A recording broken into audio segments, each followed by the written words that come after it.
As Vice Chairman po ng Public Services Committee, do you support the resolution passed by Metro Manila Council banning electric bikes, e-trikes on national roads under the jurisdiction of MMDA? It will be implemented po by April. Well, alam nyo kasi yung e-trikes talagang, I think on national roads, dangerous. No? Kasi ako, nagmumotor ako, nagbibisikleta ako.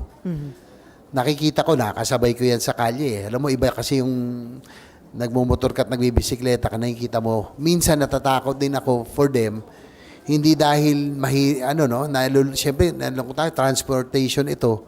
Para sa mahihirap, minsan ginagamit na pang hatid ng kalakal. Kaya lang minsan natatakot talaga ako pag nakikita ko mga nanay, mga lola, ginagamit pang hatid sa mga bata.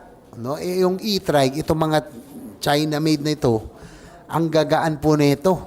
No? Talagang kahit motor lang kalaban to, tricycle makabangga, talagang delikado. So, I think for national roads, tingin ko talagang dapat hindi po nandun. More for safety. Kasi nga, aantayin pa ba natin, no? Na may mamatay, fatal, or accidents. Kasi nakikita na rin natin on social media posts, ang dami ng mga aksidente.